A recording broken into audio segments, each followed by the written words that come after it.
এটা অনেকের পছন্দ হবে না এই কথাটা, আমি জানি। এখানে অসংখ্য মানুষ আছেন, এটা আপনাদের পছন্দ হবে না। অধিকাংশের কাছে হয়তো আমি এই কথার কারণে অপ্রিয় হতে পারি, কিন্তু কার কাছে অপ্রিয় হলাম, কার পছন্দ হলো না সেটা মুখ্য না। মুখ্য হচ্ছে আমার ইসলাম আমাকে কি বলে, আমার দ্বীন আমাকে কি শিক্ষা দেয়। সেটা যদি অপছন্দেরও হয় সেটাই আমাদেরকে বলতে হবে। আমি যেহেতু এই গ্রামে ছিলাম, এই গ্রামের সাথে আমার সম্পৃক্ততা রয়েছে। এই গ্রামে এক ধরনের অর্থনৈতিক বিনিময় প্রচলিত রয়েছে, যেটাকে আপনারা নাম দেন পত্তন। এটাকে আপনারা যে নামেই ডাকেন না কেন, এটা সরাসরি সুদ। আমার পরিবার সহ আশেপাশে অনেকে আছে এই ধরনের বিষয়ের সাথে সম্পৃক্ত ছিল, কিন্তু আমরা যখন বুঝেছি, আমরা যখন পড়াশোনা করে জেনেছি, আমরা যখন আলেমদের থেকে পরামর্শ নিয়েছি, বিশ্বাস করেন যেই দিন থেকে আমরা এই পথ থেকে ফিরে এসেছি, বরং সচ্ছলতা আরো বেশি প্রশস্ত হয়েছে। কসম করে বলছি, আপনারা জানেন আমার বাবার অর্থনৈতিক অবস্থা, আমার দাদাদের অর্থনৈতিক অবস্থা। যেই দিন থেকে এই জায়গা থেকে আমরা ফিরে এসেছি, আমাদের অর্থনৈতিক যে সচ্ছলতা, আমাদের নিয়ামত সৃষ্টিকর্তা আমাদেরকে যেভাবে দিচ্ছেন, আমরা প্রতিনিয়ত আল্লাহর কাছে অকৃত্রিম কৃতজ্ঞতা প্রকাশ করি। আপনাদের কাছে অনুরোধ থাকবে, এই যে আমরা দেখি টাকা থেকে টাকা বৃদ্ধি পায়, এটা অসংখ্য পরিবারকে নিঃস্ব করে দেয়। আমি নিজে দেখেছি, আমার বাড়ির মধ্যে এইসব বিষয় মেল হয়েছে, ছোটবেলায় আমি দেখেছি, বা আমি দেবিদ্বার থেকে আসতাম যখন দেখতাম। অনেকে আমাকে অপছন্দ করতে পারেন, আপনি আমাকে অপছন্দ করেন, সেটা আমার দেখার বিষয় না, কিন্তু এটাই সত্য। এখানের সবাইও যদি অপছন্দ করেন, এটাই সত্য। এবং সুদের বিরুদ্ধে আমাদের এটা সামাজিকভাবে এটাকে প্রতিরোধ করতে হবে। আমরা আল্লাহর আইন চাই, সুদ মুক্ত সমাজ চাই। আল্লাহর আইন চাই, সুদ মুক্ত সমাজ চাই। সুদ মুক্ত সমাজ চাই, আল্লাহর আইন চাই। আপনাদের কাছে অনুরোধ থাকবে, আপনারা সুদকে বন্ধ করে দেন, আমরা চেষ্টা করব। আপনারা যদি আমাদেরকে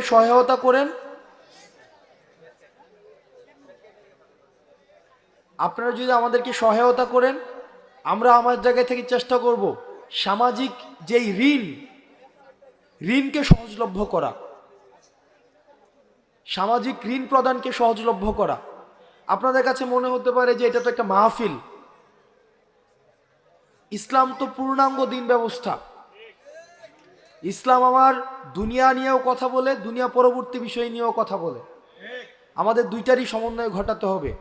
আমি আমার ক্ষুদ্র জ্ঞানে, আমি যেহেতু সামাজিক সমস্যাগুলো আমার কাছে মানুষ নিয়ে আসে, আমার যেহেতু দৃষ্টিগোচর হয়, সেজন্য আজকে আপনারা শপথ করেন, যার এই ধরনের টাকা বিনিয়োগ রয়েছে পত্তন নামে, সুদ নামে, সেটা আর খাবেন না। আমরা ঋণকে সহজ করে দিব। আল্লাহ জালেমকে, মজলুমের যে দোয়া, এবং যে আল্লাহ আমাদেরকে যিনি সৃষ্টি করেছেন, একজন মজলুমের এবং দোয়া এবং সৃষ্টিকর্তার মধ্যে কোনো পর্দা থাকে না। এই যে রফিকুল ইসলাম মাদানিকে,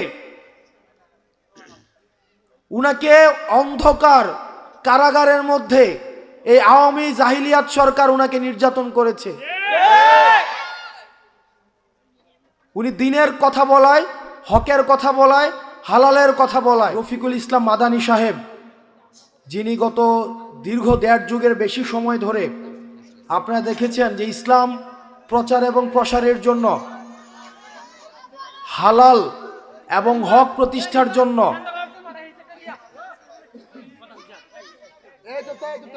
আপনারা দেখেছেন একটা দীর্ঘ সময় আমাদের আলেম ওলামাদের মুখের সামনে থেকে মাইক টেনে নিয়ে যাওয়া হতো। আপনারা দেখেছেন মসজিদ সভাপতির কথা যদি অপছন্দ হয়, হুজুর খুতবা কোনটা দিবে সেটা নির্ধারণ করে দিত মসজিদের সভাপতি। আপনারা দেখেছেন দীর্ঘ একটা সময় হুজুরদেরকে দাড়ি ধরে টেনে টেনে টেনে টেনে হচ্ছে কারাগারে বন্দি করা হতো, শুধু হালাল এবং হকের কথা বলার কারণে। যারা ইসলাম প্রচার করতে গিয়েছে তাদেরকে ধরে ধরে জেলের মধ্যে আমাদের এই ফ্যাসিবাদী সরকার তাদেরকে বন্দি করেছে। আপনারা দেখেছেন 5ই মে শাপলা চত্বরে আমাদের যারা আলেমগণ রয়েছে তাদেরকে রাতের অন্ধকারে তাদেরকে পশুর মতো তাদেরকে হত্যা করা হয়েছে। এবং সেই দিন আমরা একজন মন্ত্রীকে বলতে শুনেছি যে 1 ঘন্টার মধ্যেই নাকি শাপলা চত্বর সাফা। আল্লাহ জালেমকে, মজলুমের যে দোয়া এবং যে আল্লাহ আমাদেরকে যিনি সৃষ্টি করেছেন, একজন মজলুমের এবং দোয়া এবং হচ্ছে সৃষ্টিকর্তার মধ্যে কোনো পর্দা থাকে না। আপনারা দেখেছেন সেই দিন সেই মন্ত্রী কি দম্ভক্তি করে বলেছিলেন 1 ঘন্টার মধ্যে আলেমদেরকে আমরা সাফা করে দিয়েছি। আজকে বাংলাদেশে যারা এই দম্ভক্তি করেছে তারা বলেছিল শাপলা চত্বর থেকে 1 ঘন্টার মধ্যে সাফা করেছে, কিন্তু আপনারা দেখছেন তাদেরকে এই বাংলাদেশ থেকে 45 মিনিটের মধ্যে সাফা করে দেওয়া হয়েছে। আপনারা বিভিন্ন জায়গা থেকে আপনারা আজকে কথা শুনতে এসছেন। আজকে যিনি এখানে প্রধান বক্তা হিসেবে কথা বলবেন হাফেজ মাওলানা রফিকুল ইসলাম মাদানী, উনি আজকে ওনার অনেকগুলা প্রোগ্রাম ছিল, আমি ওনাকে অনুরোধ করার কারণে উনি প্রোগ্রামটা রেখেছেন। আমার গুগল ম্যাপে ওনাকে দেখাচ্ছে উনি কোটির কাছাকাছি চলে আসছেন। এখন দেখেন আমাদের একটু দেরি হয়েছে, তার জন্য আমরা দুঃখ প্রকাশ করছি। আপনারা কি ধৈর্যের পরিচয় দিবেন না? আপনাদের কি ধৈর্যের পরিচয় আছে? আমরা 16 বছর তো ধৈর্য ধরেছি। আপনারা দেখেন এই যে রফিকুল ইসলাম মাদানীকে, উনাকে অন্ধকার কারাগারের মধ্যে এই আওয়ামী জাহিলিয়াত সরকার উনাকে নির্যাতন করেছে। উনি দিনের কথা বলায়, হকের কথা বলায়, হালালের কথা বলায়। আজকে আমরা উনার জন্য আপনাদের কাছে অনুরোধ করব, উনি আসা পর্যন্ত উনি আমাদের এখানের মেহমান। উনি যখন আমাদের এলাকায় আসবে আমাদের কিছু দায়বদ্ধতা, দায়িত্বশীলতা রয়েছে। আমরা কি উনার প্রতি এই আতিথেয়তা আমরা দেখাবো না? আমরা উনার প্রতি আমরা আতিথেয়তা দেখাবো। দয়া করে আপনাদের কাছে অনুরোধ থাকবে, উনি আসা পর্যন্ত আমরা প্রত্যাশা করছি এই রোডে জ্যাম থাকে না। এই রোডে যেহেতু জ্যাম থাকে না, আমরা আশা করছি 8টা 19 মাত্র বাজে, এখন তো মানুষ 12টা 1টা 2টা পর্যন্ত হচ্ছে মোবাইল চালায়। 8টা 19 বাজে, উনি আসা পর্যন্ত আমাদের অন্যান্য যেই আলেমরা রয়েছে আমরা তাদের কথা শুনি, আমলের উদ্দেশ্যে শুনি, এবং উনি আশা করে আমরা 1 ঘন্টার মধ্যে উনি পৌঁছে যাবেন। উনি আসা পর্যন্ত আপনারা কেউ যাবেন না। আপনারা যতক্ষণ কথা শুনবেন আমলের উদ্দেশ্যে আমরা শুনি, যাতে করে যা আমরা আজকে নিয়ে যাব শুনে সেটা যেন আমরা চর্চা করতে পারি। আল্লাহ আমাদের সবাইকে আমাদেরকে কবুল করে নিক, এবং উনি আসা পর্যন্ত আমরা অপেক্ষা করি। আমার বলি আলহামদুলিল্লাহ। আপনাদের কলিজা ঠান্ডা হয়েছে, আরো কলিজা ঠান্ডা হবে আমাদের ভাই মজলুম আলেম আল্লামা রফিকুল ইসলাম মাদানী হাফিজাহুল্লাহ, উনি আসতেছেন। সে পর্যন্ত আপনারা ধৈর্য ধারণ করবেন ইনশাআল্লাহ।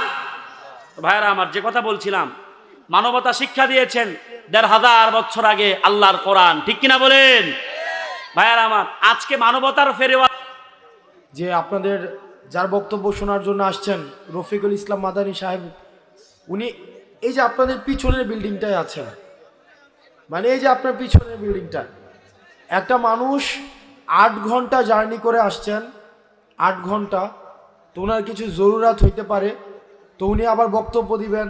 উনি 3.5 ঘন্টা কথা বলেছেন, 3.5 ঘন্টা, যেটা আসলে আল্লাহ ওনাকে রহমত এবং বরকত দিন।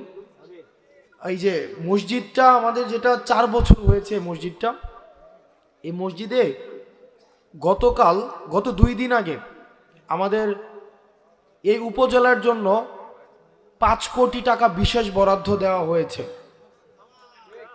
তো ইউনু মহোদয়ের সাথে কথা বলে এবং দেবিদ্যার উন্নয়ন ফোরাম নামে আমাদের একটা সংগঠন রয়েছে, আমরা এই দুইটার সমন্বয়ে বাকি যেই কাজটা রয়েছে এই বিষয়টা সুসম্পন্ন করার ক্ষেত্রে আমি আমার জায়গা থেকে সর্বোচ্চ সহযোগিতা করব। বাকি যে কাজটা রয়েছে আমরা প্রত্যাশা করি খুব দ্রুততম সময়ের মধ্যে ইনশাআল্লাহ আমরা এই কাজটাকে শেষ করতে পারব। আর আপনারা এখানে যারা আছেন অধিকাংশ মানুষ হচ্ছেন আমাদের আশেপাশের গ্রামের, কেউ হচ্ছেন আমার বাবার বয়সের, কেউ আমার বাবার সাথে চলাফেরা করেছেন, আমাদের চাচাদের সাথে চলাফেরা করেছেন, কেউ আমার দাদার বয়সের, আসছি আজকে অনেকে আমার দাদার কথা বলছিলেন। এই গ্রামের সবাই আত্মীয়, কোনো না কোনোভাবে সবাই আত্মীয়। রফিকুল ইসলাম মাদানী সাহেব উনি আসছেন। আমি আপনাদের কাছে দুইটা জিনিস অনুরোধ করব আপনাদের কাছে। এক নম্বর বিষয় হচ্ছে, আমি যেহেতু এখানে আমার জন্ম এই গ্রামে, আমি এই গ্রামে মাঝে মাঝে, যদিও আমি দেবিদ্বারে বড় হয়েছি, ক্লাস 2তে আমি বাসায় দেবিদ্বারে চলে যাই, কিন্তু দুঃখজনক বিষয় একটা এই গ্রাম সম্পর্কে বা আশেপাশের গ্রাম সম্পর্কে, সেটা হচ্ছে যে আমরা পড়াশোনার ক্ষেত্রে আমরা এই গ্রামের মানুষ বা আশেপাশের কয়েকটা মানুষ অনেক বেশি পিছিয়ে আছি, অনেক বেশি। সেটা হতে পারে কয়েকটা কারণে। এক নম্বর কারণ হচ্ছে যে এই এলাকা থেকে বিদেশে যাওয়ার সহজলভ্যতাটা অনেক বেশি। এটা ইতিবাচক যে মানুষ কর্মসংস্থানের জন্য মধ্যপ্রাচ্যে যাচ্ছে, আমার বাবা গিয়েছেন, এবং এখানে যারা আছেন আমাদের এই যে আমরা অর্থনৈতিকভাবে তুলনামূলকভাবে অন্যান্য এলাকা থেকে আমরা স্বাবলম্বী, এটা ঠিক, কিন্তু শিক্ষার ক্ষেত্রে আমরা অনেক বেশি পিছিয়ে আছি। আমি কিছুদিন আগে শুনেছি যে আমার যে স্কুলটা রয়েছে হাই স্কুল, সেখানে পাশের হার এটা অপ্রত্যাশিতভাবে কম। সারা বাংলাদেশে যেখানে এখন শিক্ষাক্ষেত্রে মান অনেক উঁচু, সেখানে পাশের হার অনেক বেশি কম। আমাদের গোপালনগরে আরেকটা মাদ্রাসা আছে, সেখানেও অপ্রত্যাশিতভাবে পড়াশোনার মান খুব বেশি উন্নত নয়। তো আমাদেরকে দিনী শিক্ষা এবং প্রচলিত যে শিক্ষা ব্যবস্থা রয়েছে এই দুইটার মধ্য দিয়ে আমাদের নিজেদেরকে নাগরিক হিসাবে তুলে ধরতে হবে। সেই জায়গা থেকে আপনাদের কাছে অনুরোধ থাকবে, পড়াশোনার ক্ষেত্রে আপনারা যদি আপনাদের সন্তান, আপনি নিজে, আপনার ভাই বোন বা অন্যান্য কোনোভাবে যদি আপনারা মনে করে থাকেন কোনো সীমাবদ্ধতা রয়েছে, কোনো প্রতিবন্ধকতা রয়েছে, ইনশাআল্লাহ আপনারা আমাদেরকে জানাবেন।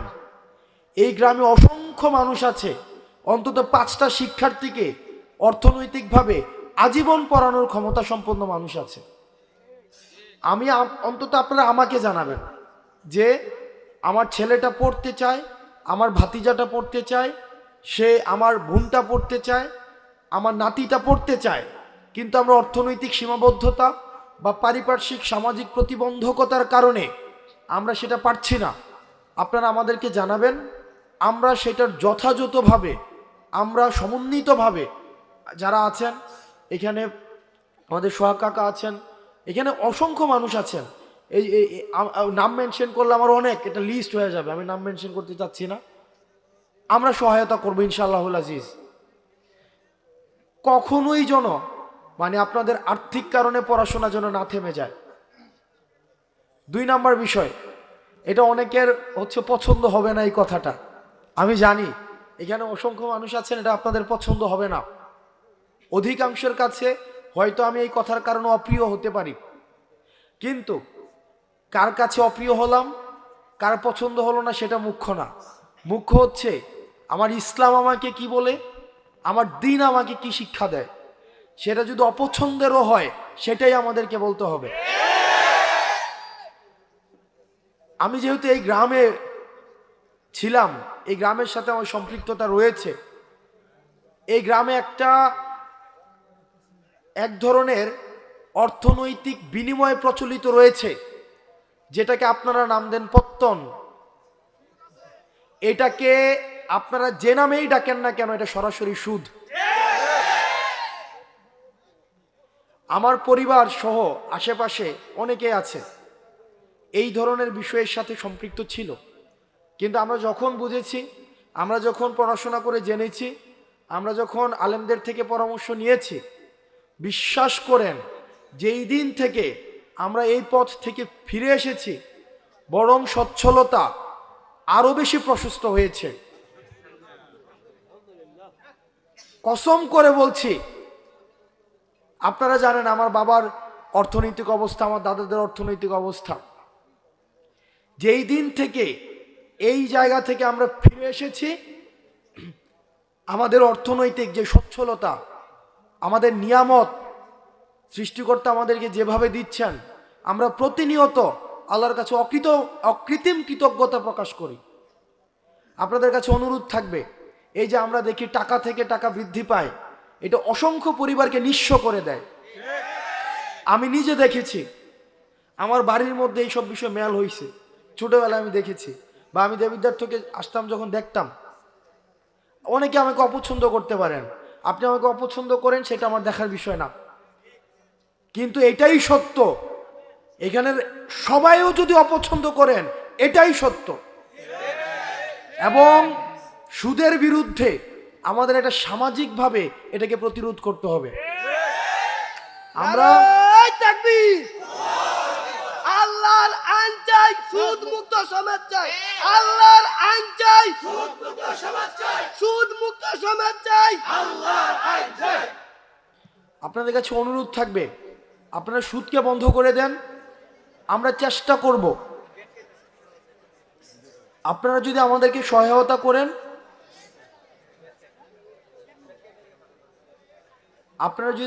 সহায়তা করেন, আমরা আমার জায়গা থেকে চেষ্টা করব সামাজিক যেই ঋণকে সহজলভ্য করা, সামাজিক ঋণ প্রদানকে সহজলভ্য করা। আপনাদের কাছে মনে হতে পারে যে এটা তো একটা মাহফিল। ইসলাম তো পূর্ণাঙ্গ দিন ব্যবস্থা। ইসলাম আমার দুনিয়া নিয়েও কথা বলে, দুনিয়া পরবর্তী বিষয় নিয়েও কথা বলে। আমাদের দুইটারই সমন্বয় ঘটাতে হবে। আমি আমার ক্ষুদ্র জ্ঞানে, আমি যেহেতু সামাজিক সমস্যাগুলো আমার কাছে মানুষ নিয়ে আসে, আমার যেহেতু দৃষ্টিগোচর হয়, সেজন্য আজকে আপনারা শপথ করেন, যার এই ধরনের টাকা বিনিয়োগ রয়েছে পত্তর নামে, সুদ নামে, সেটা আর খাবেন না। আমরা ঋণকে সহজ করে দিব।